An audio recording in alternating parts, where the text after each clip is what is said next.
নাহমাদুহু ওয়া নুসাল্লি আলা রাসূলিহিল কারীম আম্মা বাদ। সুপ্রিয় দর্শক শ্রোতা, মহিমান্বিত মাস রমজান উপলক্ষে সময়ের মাসব্যাপী আয়োজন ইসলাম ও রমজানে আপনাদের স্বাগত জানাচ্ছি আমি নোমান বিল্লাহ। আজ আলোচনা করব যে রোজাদারের জন্য নবীজি অভিসম্পাত করেছেন। বছরের শ্রেষ্ঠতম সময় পবিত্র রমজান। কোনো কিছু দিয়ে রমজানের তুলনা করা সম্ভব নয়।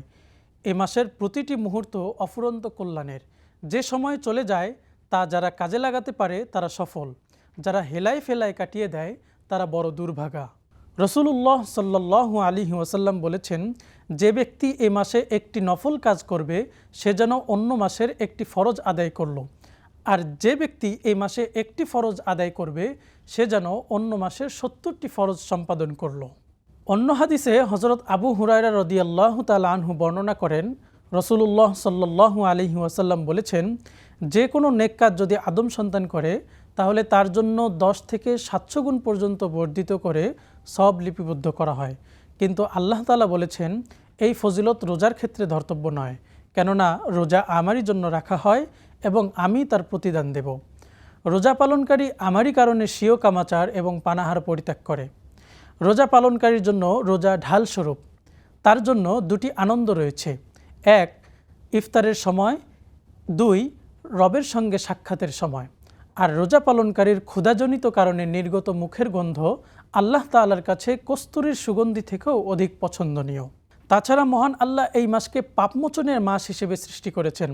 যারা এই মাসের পবিত্রতা রক্ষা করে মহান আল্লাহর ইবাদতে মগ্ন থাকে, মহান আল্লাহ তাদের গুনাহগুলোকে ক্ষমা করে দেন। এ ব্যাপারে রাসূলুল্লাহ সাল্লাল্লাহু আলাইহি ওয়াসাল্লাম বলেন, ৫ ওয়াক্ত নামাজ এক জুমা থেকে আরেক জুমা, এক রমজান থেকে আরেক রমজান মধ্যবর্তী সময়ের গুনাহগুলো মুছে দেয় যদি সে কবিরা গুনাহ থেকে বেঁচে থাকে। কিন্তু এর বিপরীতে যারা রমজানকে অবহেলায় কাটিয়ে দেয় তাদের মতো দুর্ভাগা আর কেউ নেই। যারা এই মাসেও গুনাহ মাফ করাতে সক্ষম হয় না, রাসূলুল্লাহ সাল্লাল্লাহু আলাইহি ওয়াসাল্লাম তাদের অভিসম্পাত করেছেন।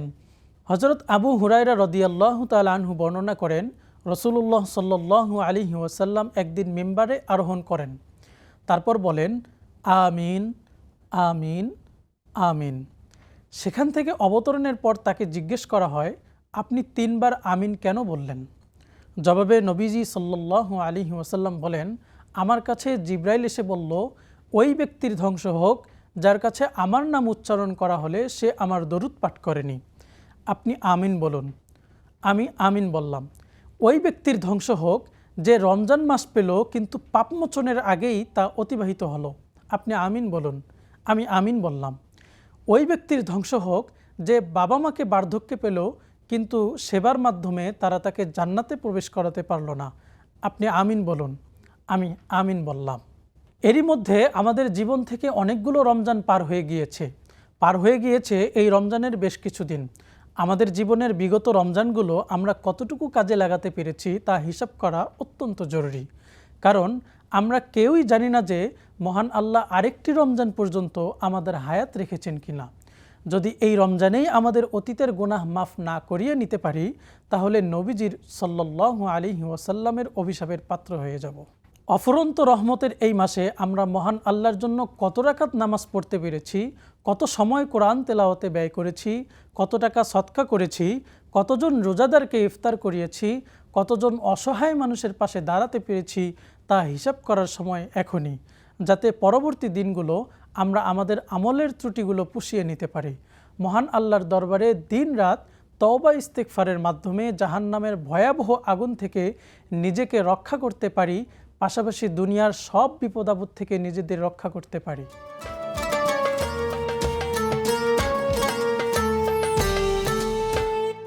প্রিয় সুধী, রমজানের রোজা সঠিকভাবে পালনের জন্য রমজান সম্পর্কিত গুরুত্বপূর্ণ মাসাইল জানা জরুরি। তাই এ সংক্রান্ত দুটি মাসালা এখানে উপস্থাপন করছি। একজন জানতে চেয়েছেন, খতমে তারাবিতে ১-২ আয়াত ছুটে গেলে করণীয় কি? প্রিয় দর্শক, তারাবিতে কোরআন শরীফ তেলাওয়াত করার সময় যদি কোনো আয়াত ছুটে যায় তাহলে পরবর্তী রাকাতে বা পরদিন হলেও উক্ত আয়াত পড়ে নিতে হবে। এক্ষেত্রে আগে পরে ২-১ আয়াত মিলিয়ে পড়বে যাতে করে অর্থ পরিবর্তন না হয়। আরেকজন জানতে চেয়েছেন, রোজা রাখা অবস্থায় দিনের বেলা স্বপ্নদোষ হলে রোজা রাখার হুকুম কি? রোজা রাখা অবস্থায় দিনের বেলা স্বপ্নদোষ হলে রোজার কোনো ক্ষতি হয় না। প্রিয় দর্শক শ্রোতা, রমজান মাস জুড়ে সময়ের নিয়মিত আয়োজন ইসলাম ও রমজানের সঙ্গে থাকার জন্য সবাইকে ধন্যবাদ। পরবর্তী পর্ব দেখার জন্য আমন্ত্রণ রইল। আসসালামু আলাইকুম ওয়া রাহমাতুল্লাহি ওয়া বারাকাতুহু।